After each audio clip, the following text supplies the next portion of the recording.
Ánimo. Estamos iniciando la semana. Bueno, hoy vamos a informar sobre una decisión que hemos tomado, considero importante, llena de simbolismo. Hemos tomado la decisión de que deje de ser prisión la isla madre, la isla María. Es un penal que data de la época de Porfirio Díaz, 1905, y pues es la historia de castigos, de tortura, de represión a lo largo de más de un siglo. Hubo en esa isla un tiempo en que se buscó la readaptación mediante el trabajo, la educación, el bienestar. Cuando estuvo a cargo de ese penal el general Francisco J. Múgica, de 1928 a 1932, se avanzó mucho, fue un ejemplo a seguir para la readaptación social, pero luego volvió a ser un penal infame. Ahí estuvo preso José Revueltas en 2 ocasiones. Esa fue la inspiración para escribir esa gran novela, Muros de Agua, que publicó por primera vez en 1941. Posteriormente, pues ha sido un penal de castigo de las llamadas cuerdas, el envío de presos,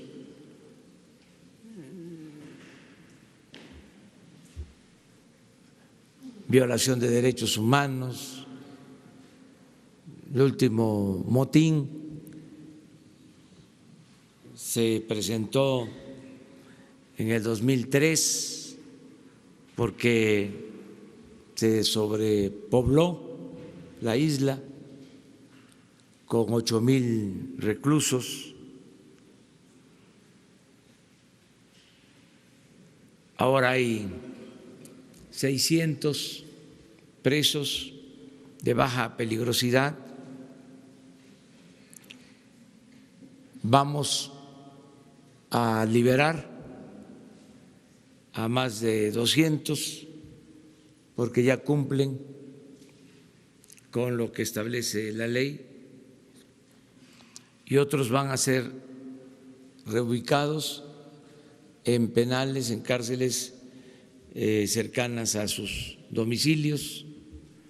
Los trabajadores de la isla van también a ser reubicados, y la isla se va a convertir en un centro para las artes, la cultura y el conocimiento sobre el medio ambiente, la naturaleza, la flora, la fauna de esa isla, de las otras islas también, que están a su alrededor, la isla Magdalena, Cleofas, es uno de los lugares naturales más bellos de México y va a ser una isla para los niños y para los jóvenes, campamentos para ir a conocer, desde luego, la historia de cómo esos modelos de castigo deben ir desapareciendo.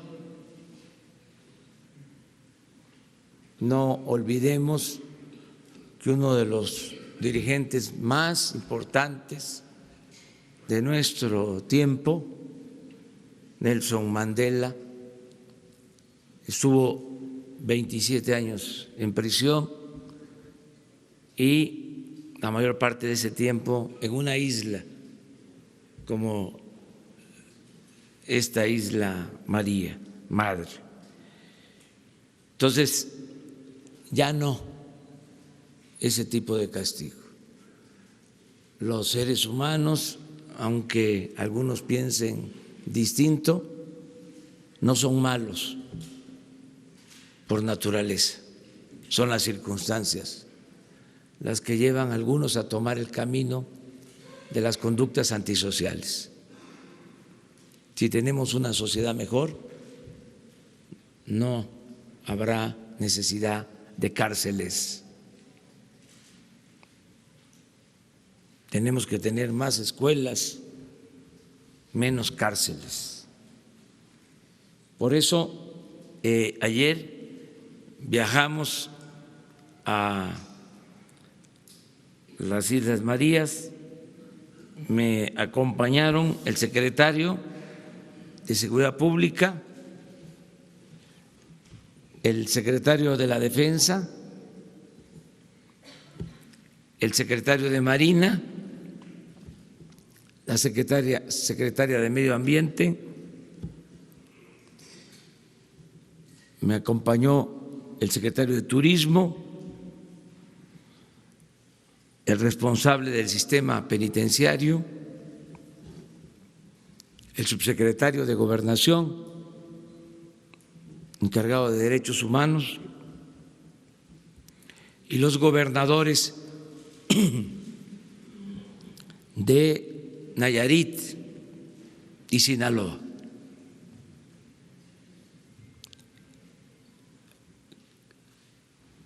Quiero pedirle precisamente a Francisco Garduño, responsable del sistema penitenciario, que les haga una exposición, y luego Josefa González de la Semarnat va a explicarles sobre el uso, el destino tan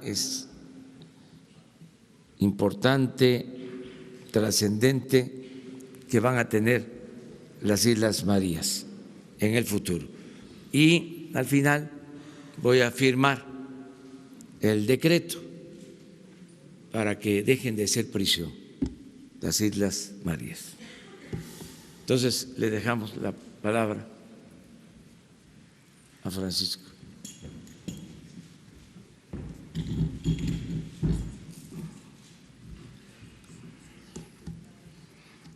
El día de hoy se inicia una etapa más en estas Islas Marías. La primera fue cuando su fundación con Porfirio Díaz, la segunda fue cuando estuvo el general Múgica, que empieza la prevención, la siguiente fue en los 70 con Luis Echeverría, en lo que fueron la ley de normas mínimas, y ahora en la cuarta transformación es el cierre y el respeto a los derechos humanos para que sea el goce y disfrute de miles y miles de mexicanos. En este caso ya el señor presidente acaba de señalar los antecedentes, nada más complementarlos y señalar que en 1905, por decreto del presidente Porfirio Díaz, las Islas Marías se destinaron al establecimiento de la colonia penal. Era la tendencia de hacer islas en estas en estos territorios alejados de los continentes. Era una corriente que en Francia tenía la Guayana Francesa, aquí donde estuvo Papillón, esa película que ustedes recuerdan, en Alcatraz, y era similar a esa tendencia. En el 20, el presidente Álvaro Obregón mandó encarcelar a delincuentes políticos opuestos a su régimen. En el 39, el presidente Lázaro Cárdenas firmó el decreto para que el penal quedara bajo la responsabilidad de la Secretaría de Gobernación.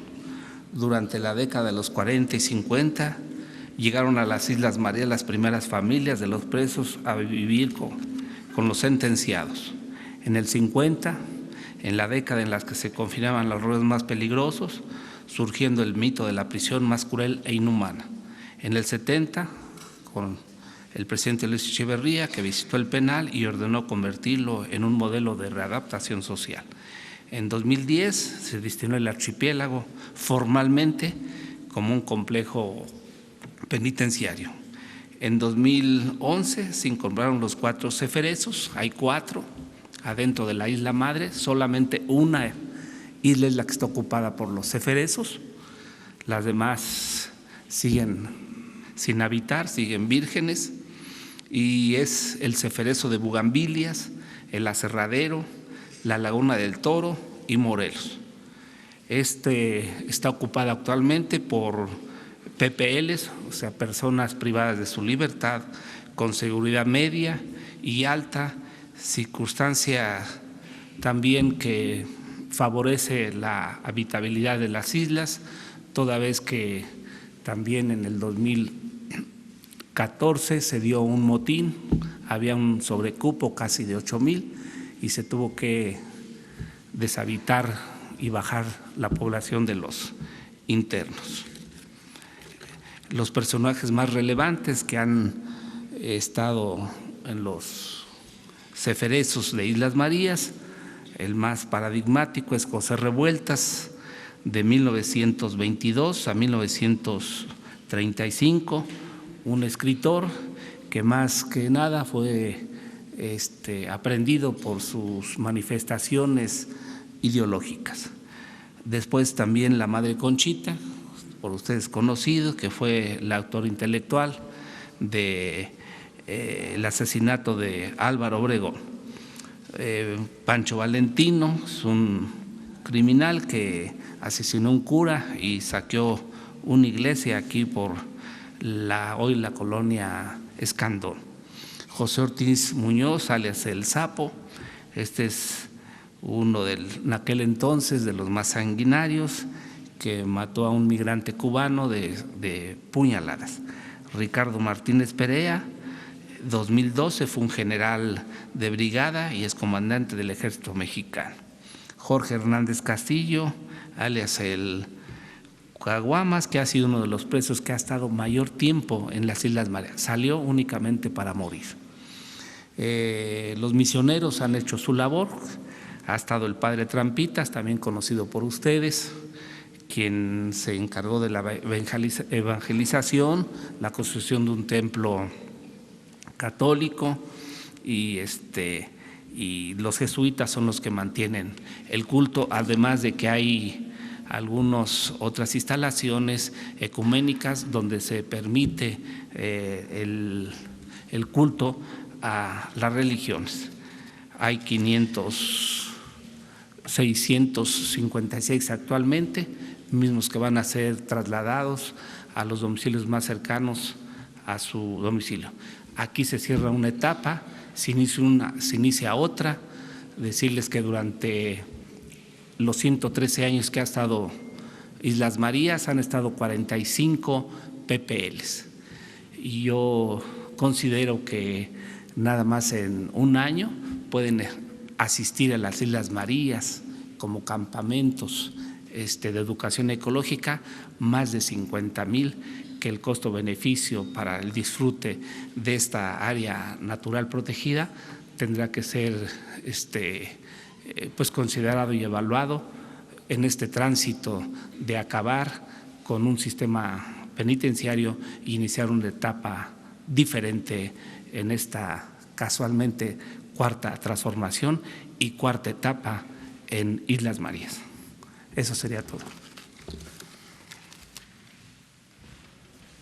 Perdón, señor presidente. También les paso yo, no pudimos traer, pero se va a montar una exposición de histórica de las islas.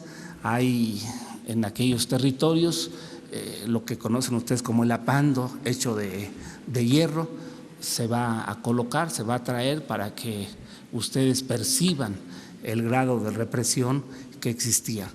No se pueden traer las salineras, que también eran los tratos y trabajos crueles, donde los PPLs se acababan los pies por la salinidad.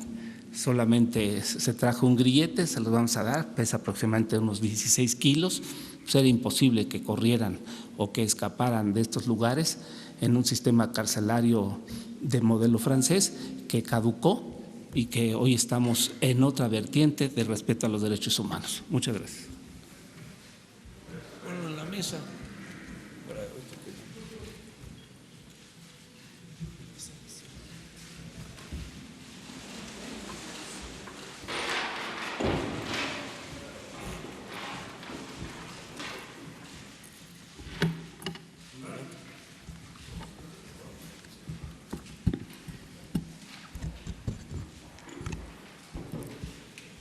Muy buenos días.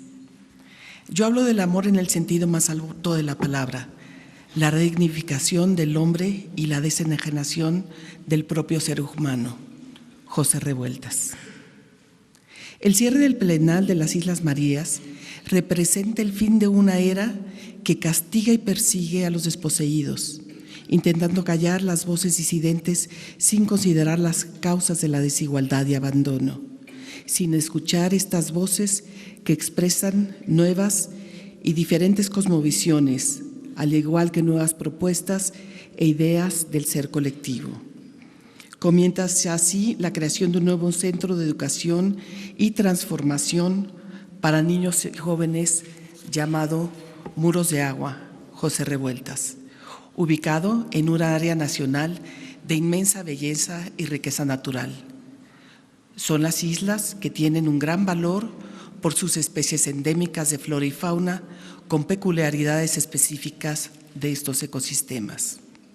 En Muros de Agua, José Revueltas, recibiremos en campamento a niños y jóvenes mexicanos con programa de cultura y ética ambiental y cultura y ética social, fortaleciendo a nuestras nuevas generaciones con esquemas de amor, cuidado y respeto de la naturaleza, con valores sociales en un nuevo mundo, donde la justicia social y el respeto a la otredad se convierten en realidad, siendo así una cuna de transformación profunda con un nuevo esquema de pacificación social.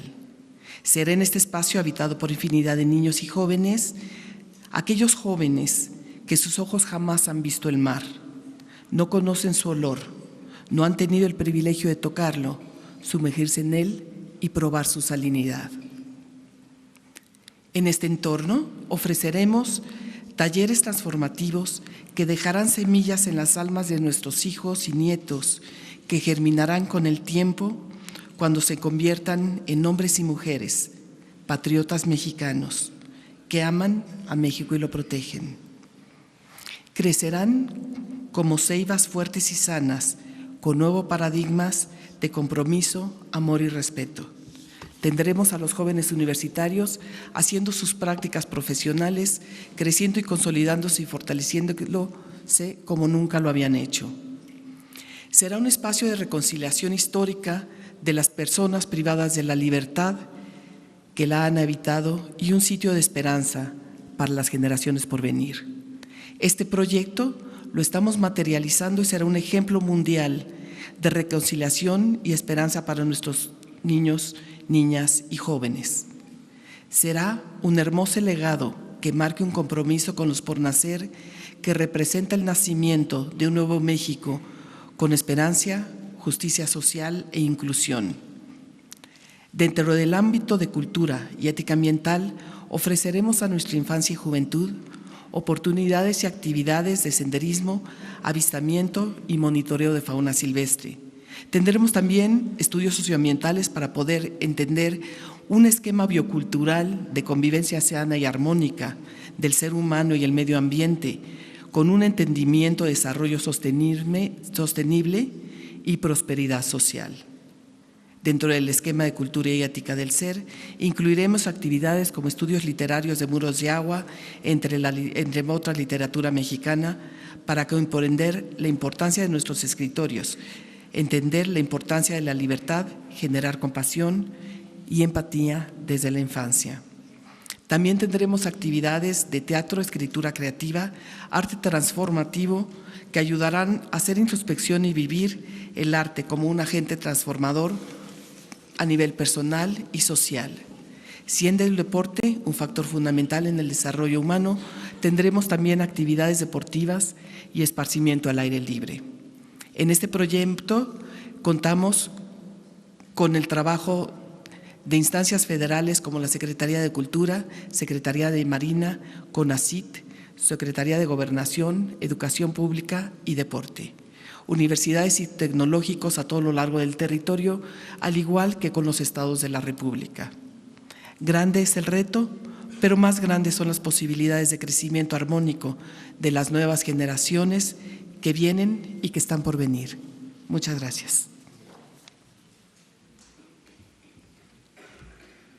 A ver si se hizo un video para sintetizar. Enclavado en el corazón del Pacífico mexicano se encuentra el archipiélago Islas Marías.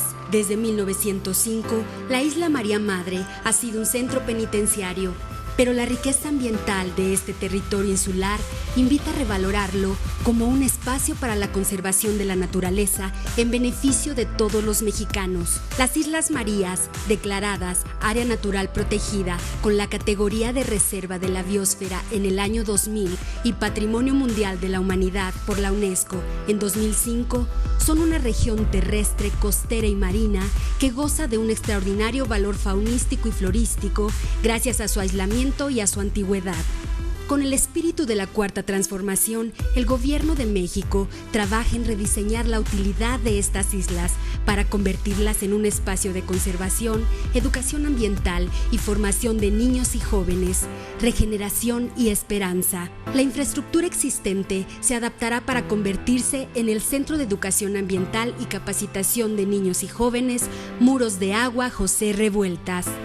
Allí los niños y jóvenes de México interactuarán de cerca con la naturaleza y desarrollarán actividades como talleres de artesanías, cultura y encuentros para el rescate de la sabiduría tradicional, capacitación en técnicas de supervivencia y monitoreo de flora y fauna, conocimiento de la historia natural de México, participación en senderos interpretativos, terrestres, marinos y culturales, desarrollo de actividades didácticas en granjas autosustentables. La Semarnat, a través de la Comisión Nacional de Áreas Naturales Protegidas y en coordinación con otras dependencias del Gobierno de México, recupera espacios naturales para el desarrollo sustentable del país. Gobierno de México. Muy bien, pues ahora vamos a firmar el decreto.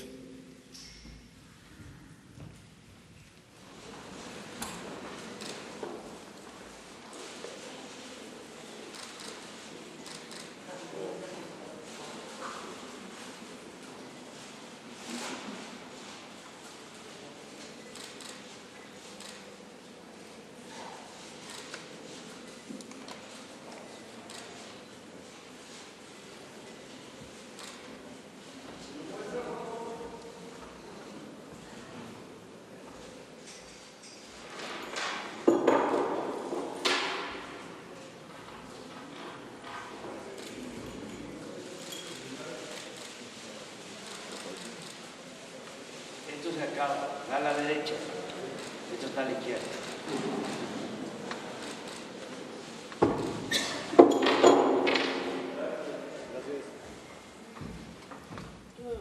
Muy bien, pues esta era la información y abrimos la sesión, como siempre, de preguntas y respuestas.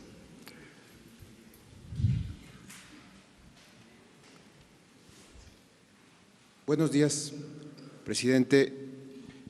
Aprovechando que está el responsable del sistema penitenciario aquí con nosotros, me gustaría que nos hiciera alguna reflexión sobre el estado en el que se encuentran el sistema penitenciario federal. Conocemos de sobra algunas de las anécdotas y experiencias que hablan pues de las corruptelas y de cosas anómalas que han ocurrido en el pasado. Si nos pudiera ofrecer alguna reflexión sobre este asunto.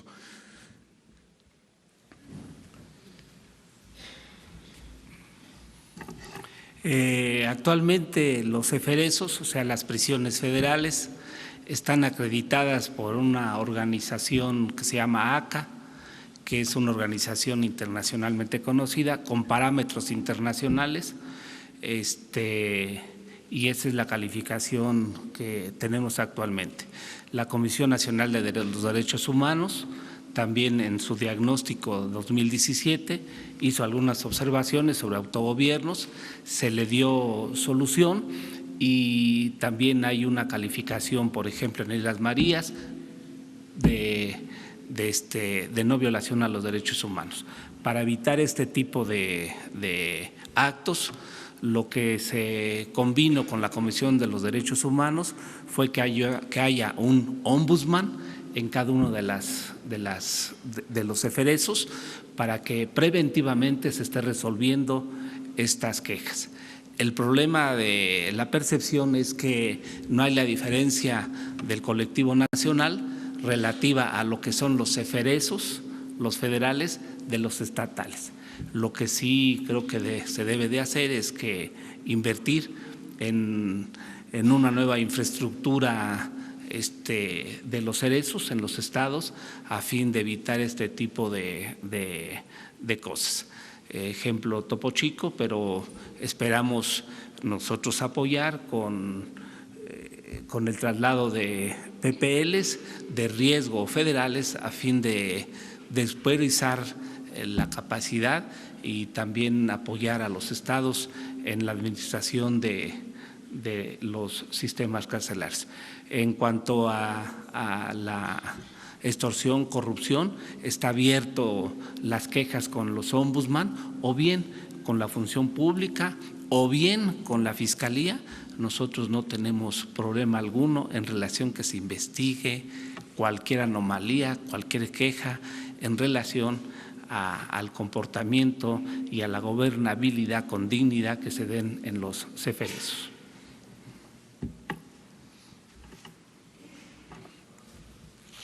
A ver, ya que estamos en este tema, que es importante, a ver, Francisco, en los reclusorios federales hay, vamos a decir, espacios, no tenemos sobrepoblación, no los problemas siempre en los reclusorios es el hacinamiento. Me gustaría que informaras cuántos internos están en las cárceles federales y cómo está la situación en los reclusorios estatales en cuanto a población. La capacidad de los eferesos en el país es de 41,000 espacios. Tenemos actualmente 19,000 espacios ocupados. Tenemos aún todavía espacios de sobra y es por eso la instrucción del presidente de apoyar a los gobernadores para traer PPLs de los estados. Esto tenemos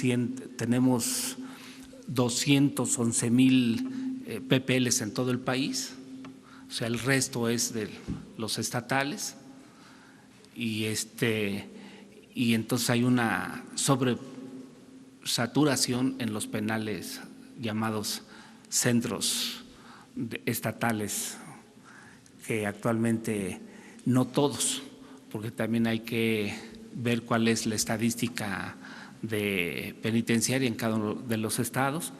Hay, por ejemplo, en Nayarit que están con sobresaturación en Jalisco, en Nuevo León, en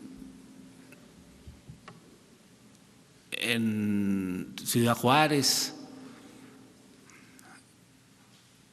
de los que tienen una sobrepoblación. Hay unos que también guardan aún espacios y mantienen una política y una estabilidad a pesar de que no han llegado al tope de la capacidad de reclusión de estos. Entonces, yo creo que debemos ser compatibles. Se celebra una conferencia nacional penitenciaria, que esta se celebrará dentro de un mes. En esta participan todos los responsables de los sistemas penitenciarios cerezos y ceferezos, y ahí, como políticas públicas, se aterrizan y se ven lo que haya convenido los secretarios de Seguridad Pública de los estados, y en el sistema penitenciario darles también seguimiento, acordar protocolos, acordar apoyos de apoyos fiscales para sus proyectos del sistema penitenciario, y ahí se debate y se acuerdan políticas generales a fin de concertadamente iniciar políticas. Esto es también muy reciente, de acuerdo con el sistema oral y también con la ley de ejecución penal. En este caso, anteriormente la autoridad del sistema penitenciario es quien tenía la atribución total de la administración de los PPLs, actualmente no. Nosotros somos una autoridad ejecutora y el juez de control es la autoridad ordenadora. Está judicializado y entonces hay equilibrios en las tomas de decisiones de estos sistemas. Razón por la cual también es un mecanismo de control del sistema judicial dentro de los sistemas penitenciarios, y ellos son los que deciden en veces cuál es la ubicación y dónde debe estar un PPL, ya sea en el proceso de investigación o procesal, o bien una vez que se dicta la sentencia, dónde debe compurgar esta. Entonces, este es el sistema, está en una página de internet la información en el sistema penitenciario. También ustedes tienen el acceso a la estadística del INEGI y a otros sistemas estadísticos que llevan el comportamiento de los PPLs de reciente información. Casi cada mes se está cambiando, porque así como ingresan, también así salen. Solo que nos pudiera precisar el nivel de sobrepoblación en los penales estatales, ¿a cuánto asciende? ¿Para cuántos cupos hay y cuántos hay actualmente? Hay ahorita, les comentaba yo, 211,000 PPLs en el sistema estatal. Entonces hay una sobresaturación. Ellos tienen una capacidad de casi 200,000 internos. Lo demás, los 19 son presos federales, que o bien que no sean presos federales, pero que sean PPLs del Fuero Común, pero por su peligrosidad o por estar vinculados a delitos de mayor riesgo, son trasladados a reclusorios de máxima seguridad, como son los que se administra el gobierno federal. Bueno, y presidente, yo tengo una pregunta para usted, es de otro tema, pero aprovechando la oportunidad, en los últimos días ha mencionado esta postura de retirar dinero, retirar financiamiento a las organizaciones sociales.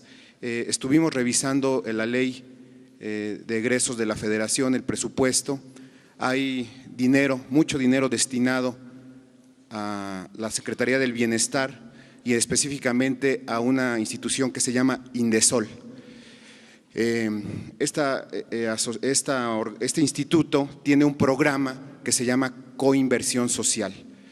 Lo estuvimos revisando, tuvimos algún acercamiento con delegados, con funcionarios de diversos estados, y se nos refiere que sigue funcionando este programa de coinversión social que está destinado a otorgar recursos a las organizaciones sociales. La pregunta es, ¿qué va a pasar con este programa que tiene ese enfoque? Porque además sabemos que era utilizado por gobernadores, por esposas de gobernadores, por delegados y responsables de ese programa para atraer recursos. ¿Qué va a pasar con este, presidente? Miren, ya di a conocer hace 2 días un memorándum, una circular, para que no se transfieran recursos del presupuesto a organizaciones sociales, a sindicatos, a organizaciones de la llamada sociedad civil, ONGs, a asociaciones filantrópicas que llevan a cabo acciones en beneficio de personas. Ya nada de eso se va a permitir. Todo el apoyo del gobierno, el ejercicio del presupuesto, se va a entregar de manera directa a los beneficiarios. Y es parte de la reforma administrativa que estamos llevando a cabo. Y tiene razón en lo que dice. Existe este instituto que maneja recursos con ese propósito, ya no va a tener estos fondos porque la gente está recibiendo los beneficios de manera directa. Ahí en lo que era la Sedesol, por ejemplo, hay un instituto para la atención a personas con discapacidad. La verdad, un aparato administrativo con muy pocos fondos. Ahora las personas con discapacidad están recibiendo 14,000 millones de pesos. Entonces, ¿para qué el organismo? Hay otro organismo ahí mismo para la atención a adultos mayores, aparato administrativo. Los adultos mayores ahora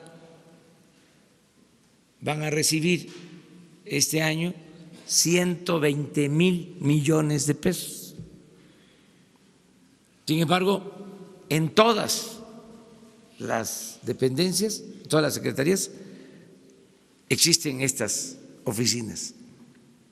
Es una manera de simular de que se atendían los problemas de los grupos vulnerables, de la gente necesitada. Pero era pura simulación. El gobierno estaba convertido, en el mejor de los casos, en una universidad. Todo era testimonial, todo era de laboratorio, todo era experimental. Era para tener un programa en beneficio de muy pocas personas y con mucho gasto administrativo. Entonces, todo eso se está eliminando. Son menos los programas, pero con impacto general, colectivo, que el apoyo llegue a todos y que el gobierno no esté ensimismado, porque el presupuesto se lo consumía el mismo gobierno. Para cada organismo de este tipo, director general, subdirector jefe de departamento, encargado de proyecto, asesores, vehículos, choferes, seminarios al extranjero. Había que ir a ver a Francia, ¿no?, a París, qué avances llevaban en distintos temas, y ahí se iba todo el presupuesto, no le llegaba al beneficiario, era una pantalla nada más, una simulación, y así en todo. Entonces, por eso tomamos la decisión, se termina y tienes razón, ya no van a haber esos recursos, ya existe un memorándum con este propósito y aplica parejo, no es nada más para un sector de la población, sino para todos los sectores de la población. Estamos buscando la manera, por lo pronto, de reducir considerablemente el gasto, la inversión de estos organismos. Es como los organismos autónomos, es lo mismo, fue una gran farsa, que por cierto ya tengo la información y hoy se las vamos a entregar, de que sí existe conflicto de interés en el caso del presidente de la llamada Comisión Reguladora de Energía. Sí existe y hoy vamos a entregar los documentos y no debería de estar ahí. Y no es porque nos cuestionó, no, es más profundo el asunto. Es que se engañó al pueblo de México haciendo creer de que se necesitaban instancias autónomas de expertos independientes, porque el gobierno no podía atender los asuntos relacionados con la Comisión Federal de Electricidad y con Pemex. Entonces se crearon todos esos organismos de personas, no generalizo, pero en la mayoría de los casos subordinados a una manera de pensar, a la política de privatizaciones. Y por cierto, no está de más que se busque en el diccionario qué es privatizar. La definición es trasladar lo público a particulares. Esa fue la política que se aplicó en todo este periodo. Y al final de cuentas, ellos mantenían relaciones con los particulares que se beneficiaban de contratos tanto en la Comisión Federal de Electricidad como en Pemex. Entonces, ahora, por suerte, porque parece mentira, pero la suerte sí cuenta, sí interviene. Decía Maquiavelo que se necesitaba virtud y fortuna para la política. La fortuna es la suerte. Bueno, pues por suerte se le fueron venciendo los plazos o renunciaron algunos y se van a limpiar, se van a purificar estas instancias que estaban totalmente al servicio de intereses particulares.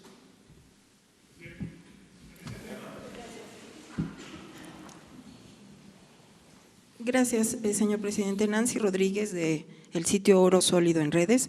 Si me permite, qué bueno que está el secretario y la secretaria Blanco. Al secretario, si nos hace favor, si nos podría informar cómo va lo del tianguis turístico, qué empresas son las que van a participar en la organización. Recordaremos que en sexenios anteriores pues era de amiguismo y moches, ¿no? La designación de estas empresas. También su viaje de Fitur, qué resultados trae para México y que no se quede nada más en un boletín, porque antes pues nada más se usaba eso, ¿no? En un boletín informar y no se detallaba. Y también cómo ve Europa la puesta en marcha del Tren Maya, cómo sintió él a los inversionistas en relación a esto. Y por último, si me hace favor la secretaria del Medio Ambiente, si nos pudiera comentar algo, si se tiene previsto incorporar algo especial, innovador en los planes de estudio de primarias o nivel básico sobre el medio ambiente. Gracias, presidente. Con su permiso, señor presidente. Lo que corresponde al próximo tianguis turístico, en primer lugar se da cumplimiento a la promesa de campaña del presidente cuando era candidato de seguir haciéndolo en forma rotativa, una ocasión para Acapulco y la siguiente en otro lugar donde se decida a través de un jurado que ya fue dado a conocer a través de la publicación en el Diario Oficial.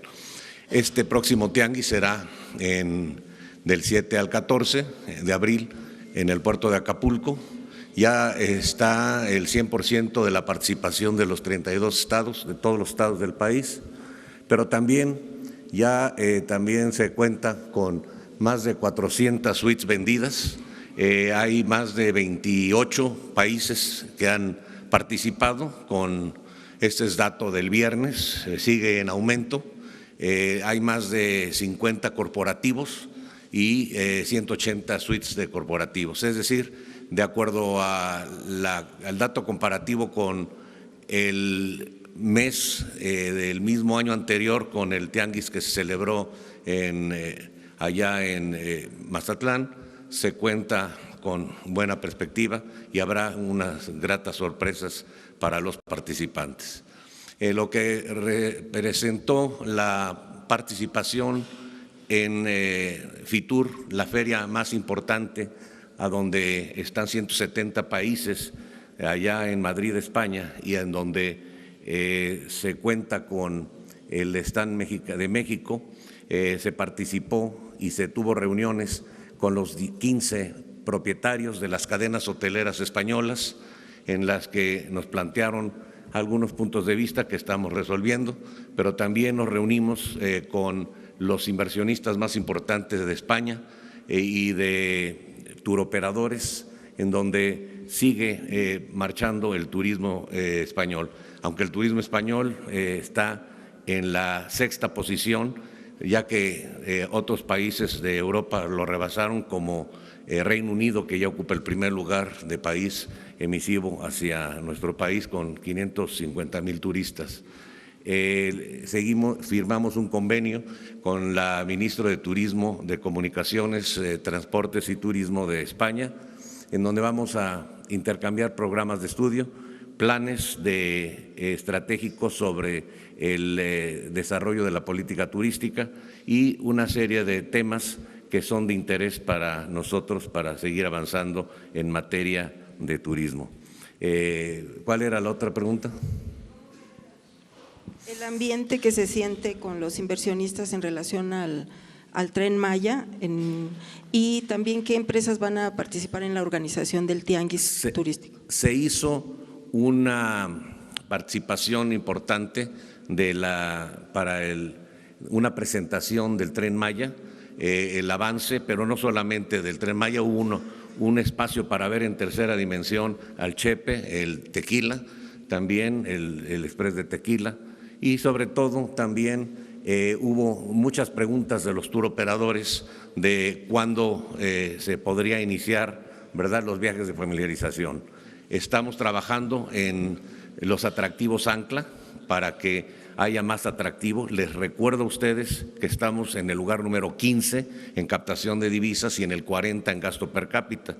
Por ello estamos elaborando programas de atractivos ancla para poder desarrollar y estar preparados cuando termine el tren, pues ya se tenga todo armado. Ejemplo específico, en Mérida se está ya haciendo el Museo de Armando Manzanero como atractivo ancla y complementario la ruta Manzanero. La ruta se va a lanzar con Turibús de diferentes rutas para poder incrementar el gasto y la derrama y la pernocta.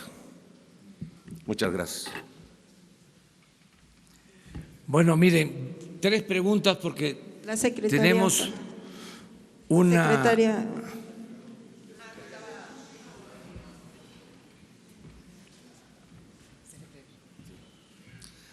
Muchas gracias por tu pregunta. El Centro Muros de Agua José Revueltas está conectado y es un trabajo transversal que estamos haciendo entre varias secretarías. Está participando educación, está en cultura, entonces es un trabajo transversal en donde todos tienen que ver. Si nosotros incidimos en los programas educativos, nosotros tenemos una voz que es escuchada por el secretario Esteban Moctezuma, por medio de Educa, que es Secadesu, para asegurarnos que hay una educación ambiental, que es una de las prioridades educativas de este gobierno. Muchas gracias. A ver, vamos. Buenos días, señor presidente. Urbano Barrera, del diario Ovaciones. Ya que está tocando usted lo de las islas, quisiera preguntarle, ¿investigará usted todas las islas o los lugares que fueron concesionados en las administraciones pasadas a políticos, a banqueros?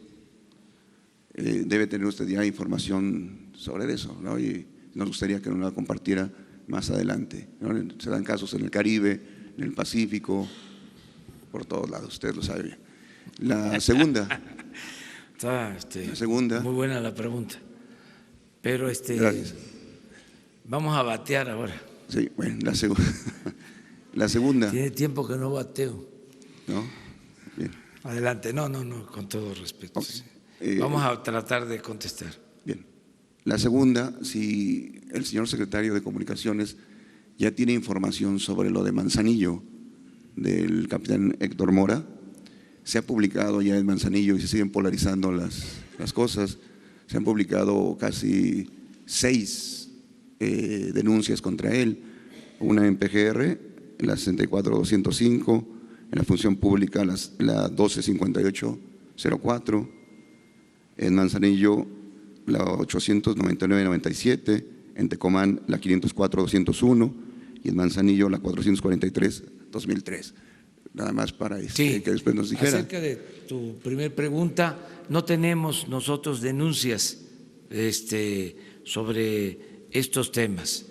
Desde luego es de dominio público que se adquirieron terrenos en las costas, en el Caribe, en el Pacífico,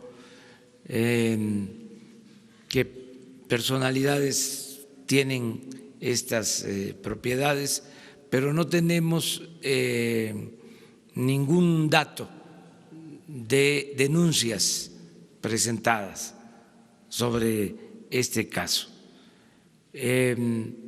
Acerca de lo de los puertos, sí hay una investigación abierta por la corrupción que imperaba. Yo cada vez que hablo de esto quisiera decir que existía, que imperaba, que había. Me gustaría decir eso. Es decir, ya no hay corrupción. O sea, deseo eso. Espero que en poco tiempo pueda ser categórico y decir, no hay corrupción, porque sí les puedo decir que no hay corrupción ya, arriba, pero todavía hay malas prácticas, hay toda una inercia, todavía hay algunos malandrines que poco a poco van a ir entendiendo que el gobierno no tiene la misión de robar. El gobierno tiene la misión de servir a los ciudadanos. Entonces, todavía estamos limpiando y sí, el compromiso que nadie que tenga malos antecedentes, sobre todo antecedentes de corrupción, va a trabajar en el gobierno. Y estamos esperando que haya resultados acerca de investigaciones abiertas. También no queremos ser injustos, no es la Inquisición, no es afectar la dignidad de nadie. Tiene que haber pruebas, tiene que haber elementos para no perjudicar a ninguna persona.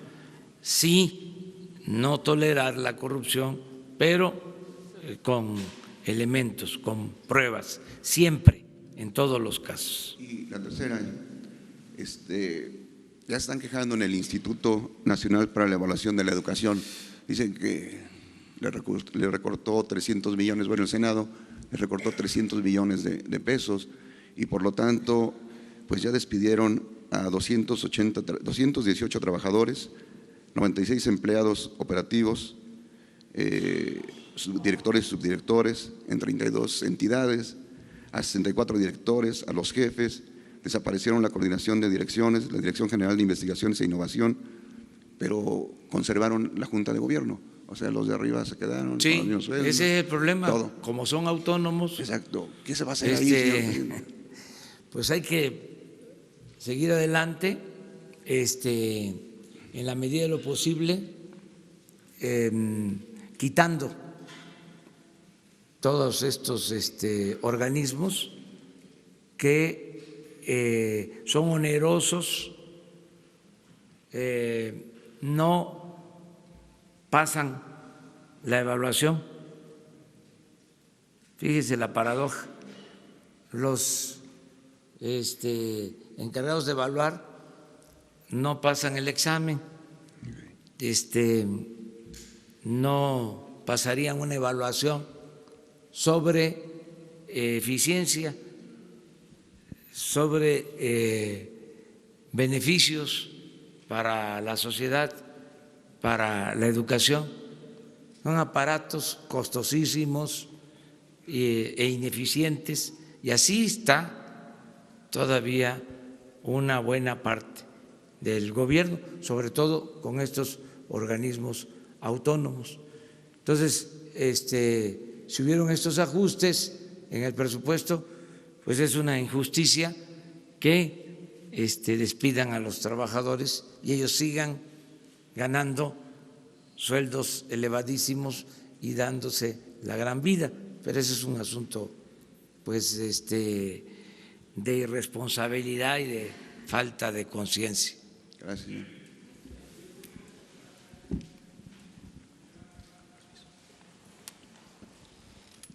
Gracias, presidente. Buenos días. Eduardo García, de la agencia Infocel y del portal Sentido Común.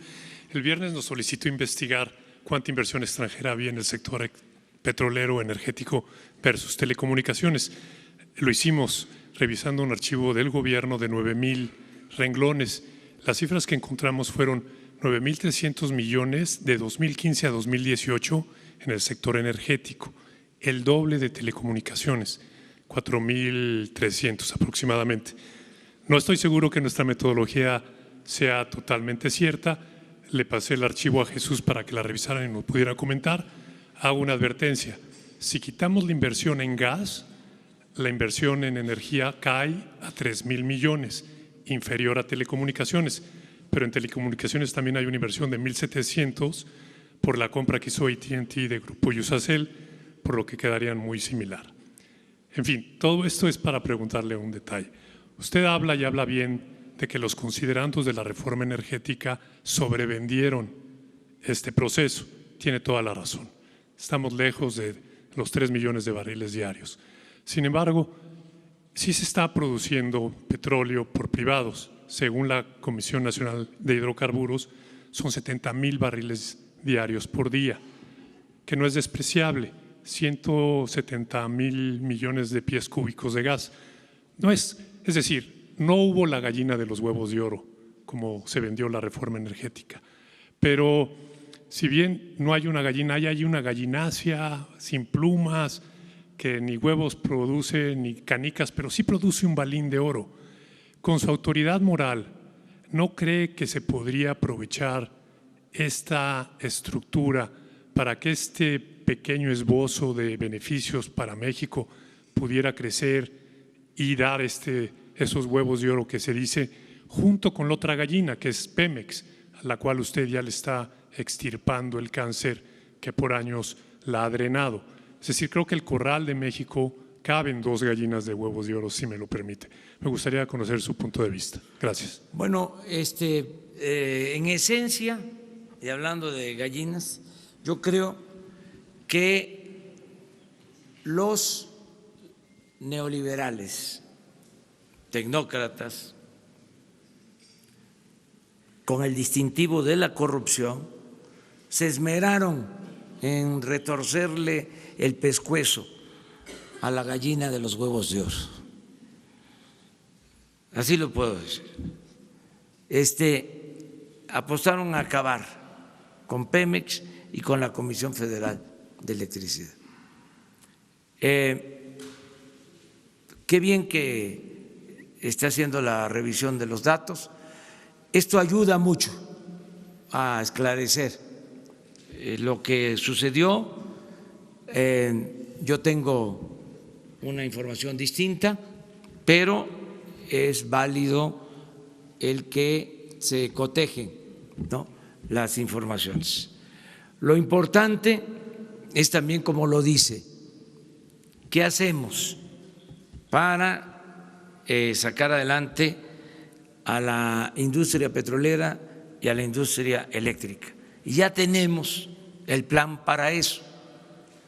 Y estamos trabajando de manera coordinada con el sector privado, nacional y extranjero.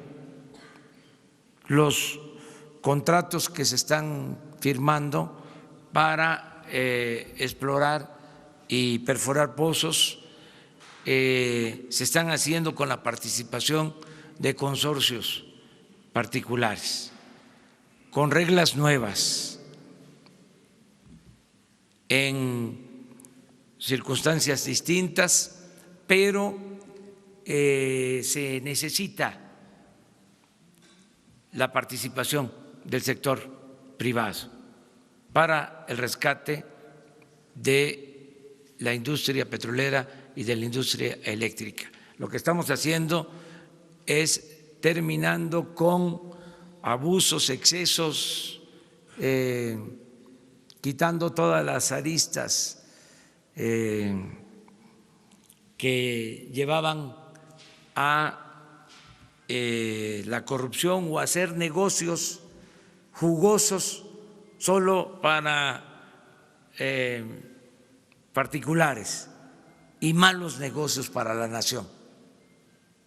Entonces queremos que haya negocio para el sector privado, pero que tenga también beneficios el sector público, negocios para la nación.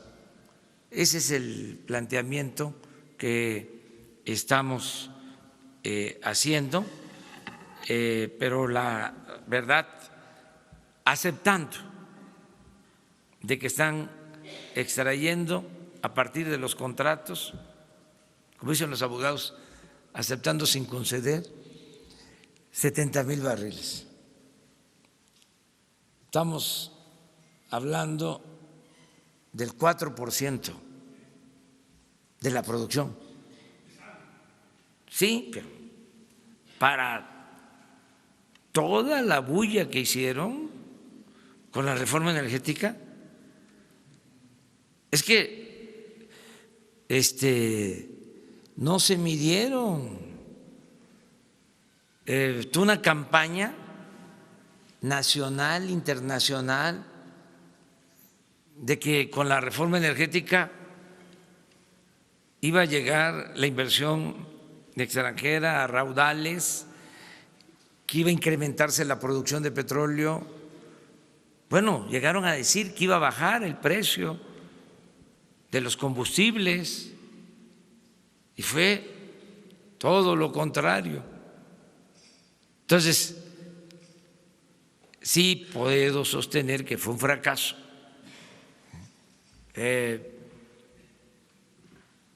Pero retomo el planteamiento. Lo importante es sacar adelante, ¿sí?, a la industria petrolera y a la industria eléctrica, y estamos optimistas que lo vamos a lograr.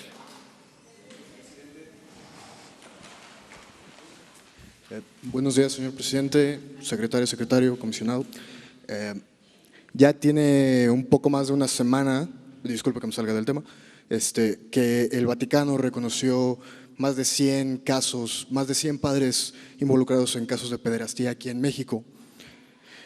Son crímenes abiertos, sin castigar, y primero, si ya se tiene una postura oficial del gobierno ante este caso, si se podría solicitar investigación a la Fiscalía o algo por el estilo, y segundo, si usted, si su gobierno planean involucrarse en estas investigaciones, en estos hechos. Muchas gracias.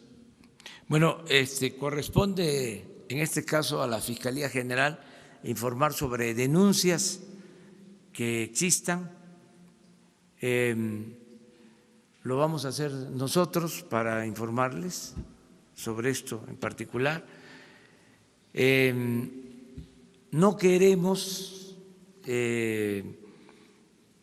confrontarnos con las iglesias, así de claro.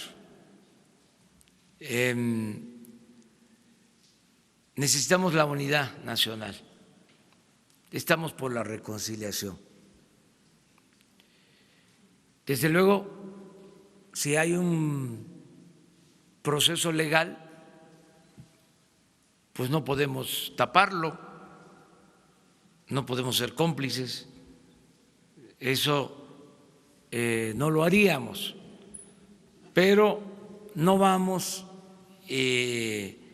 a atizar el fuego, en ningún caso. Tenemos diferencias en varios campos, en temas sobre diversidad, en temas religiosos, desde luego en temas ideológicos, en diferencias entre obreros y patrones, todo lo que es una sociedad plural. Entonces buscamos la conciliación, buscamos resolver las diferencias de manera pacífica y no alebrestar, no meterle carga ideológica. Si acaso, lo único que yo digo siempre es lo de liberales y conservadores, porque eso sí es válido, que nos ubiquemos, pero otras cosas no, ni siquiera de comunismo o anticomunismo, fascismo o antifascismo, no. liberales y conservadores, porque eso es la historia del pensamiento en México y de toda la humanidad. Son las dos grandes corrientes del pensamiento, pero no confrontarnos. ¿Sí? Al mismo tiempo, aclaro, sin simular, sin tapar nada, aplicar la máxima de que al margen de la ley nada y por encima de la ley nadie. Pero eso no significa estarnos confrontando constantemente. En nuestro país hay una gran diversidad y una gran pluralidad y tenemos que ser respetuosos de todos, sobre todo cumplir con la Constitución para que se respeten las libertades, la libertad de pensamiento, la libertad de creencia y el Estado laico.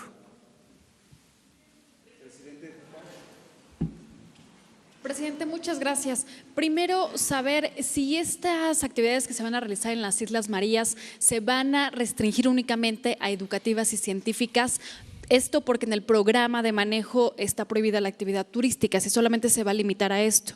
Saber si el restante de los presos, que son 465, ¿a qué penales federales van a ser trasladados, entendiendo que hay sobrepoblación en los estatales? Y a partir de cuándo comenzaría a hacerse esta reestructuración y movimiento de las personas en reclusión. Gracias.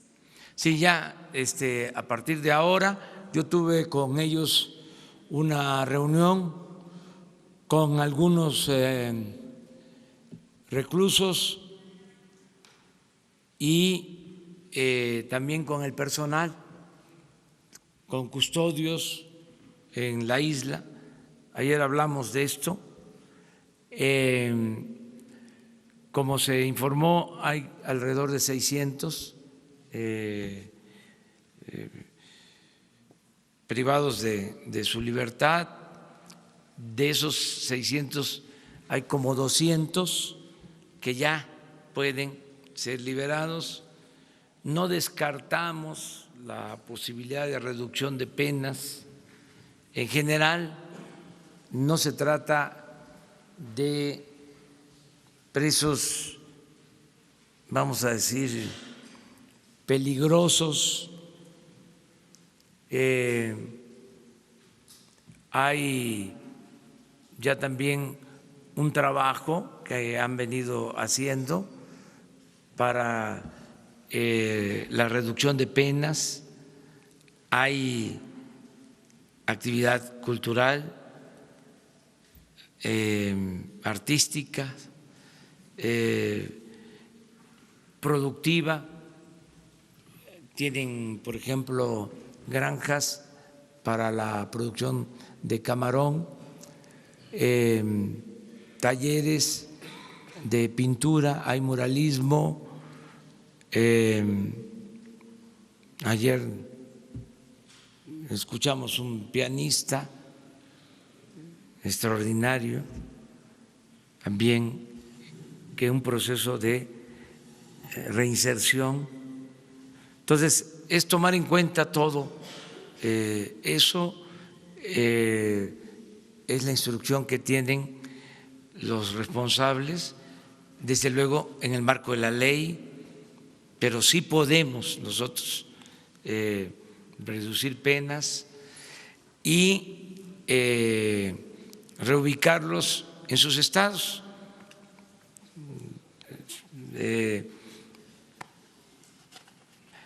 Cuando lo dije, porque no es nada más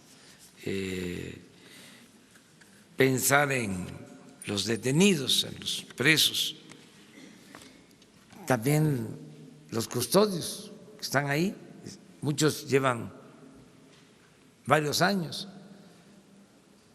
y tenía yo que decirles a qué iba. Se hizo la ceremonia y no estaba contemplado de que hablara, pero dije, de una vez, vamos a decirles de que ya no va a ser prisión la isla. Y les expliqué cómo va a ser el tratamiento para los internos, para los que están en la isla, para los presos y el tratamiento para los trabajadores. Y al final hubo aplausos. Es decir, no fue mal vista la decisión. Y va a ser una isla para la libertad, para la recreación, para el disfrute de la naturaleza, el cuidado, el amor a la naturaleza, campamentos. Estamos pensando, eso posteriormente se va a dar a conocer, de viajes que se puedan hacer. La pista en la isla madre solo permite el arribo de aviones de hélice, de modo que son aviones para 40 personas, cuando mucho, o en promedio. Esa es una posibilidad. Ahora sí que es casi un salón de clases, que puedan ir estudiantes. Hay que ver si pueden ir de primaria con sus padres, secundaria, preparatoria, buscar un mecanismo que en las escuelas particulares donde se tiene posibilidades puedan pagar una cantidad que permita, estando ellos conscientes, los niños, los padres, que permita apoyar a niños de escuelas públicas para que no se les cobre a los de escuelas públicas, buscando ese equilibrio. Lo otro es viajar en avión comercial a Mazatlán y en barco hacer la travesía a la isla. En este plan interviene la Secretaría de Medio Ambiente, pero también la Secretaría de Marina, y ellos tienen ya cuando menos 2 aviones con estas características que se requieren, y tienen también un barco. Entonces, muy pronto vamos a empezar a que se visiten las islas. Desde luego va a haber todo un proceso de reconstrucción porque fue muy afectada por el huracán, se va a mejorar mucho y pronto, yo espero que desde luego este mismo año ya empiecen los campamentos para ir allá, y estamos pensando también en adultos mayores, en ancianos respetables que puedan estar allá. Hay instalaciones que se van a utilizar y desde luego se quiere mantener todo lo histórico para que haya también la enseñanza sobre lo que eran las prisiones anteriormente.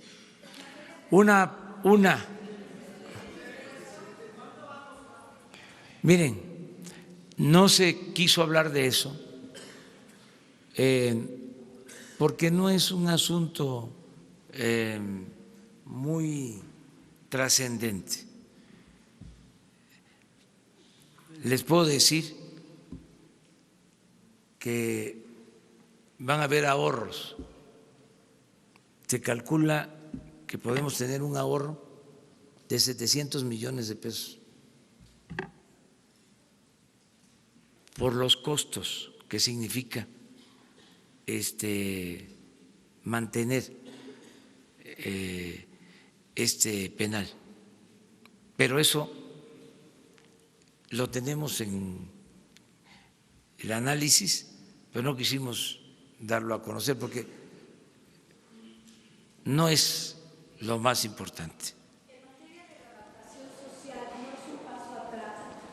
El meter a estas personas que no son de alta peligrosidad, de pasarlos de estar en una isla, de estar finalmente en un ambiente, a un reclusorio estatal donde son universidades del crimen. Esta es una duda que me surge porque justamente en el punto no final… No van a ser reclusorios estatales, son federales, por eso la pregunta. Tenemos espacio y el plan de readaptación de las Islas Marías es el plan que se está aplicando en todos los penales federales. ¿Ya empezó el desalojo de los internos o cuándo va a empezar? No me gusta la palabra desalojo. Bueno, nada por la fuerza. El traslado. Todo no, por el la traslado. razón y el derecho. Me refiero al traslado. No, todavía.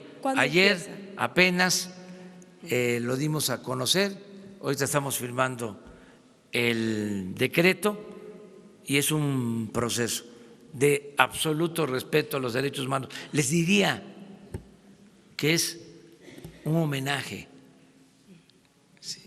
a todos los presos del mundo y a dos presos distinguidos, ejemplares, extraordinarios, José Revueltas y Nelson Mandela. Y es también un reconocimiento a los derechos humanos. Muchas gracias. Gracias. Nos vemos mañana. Adiós.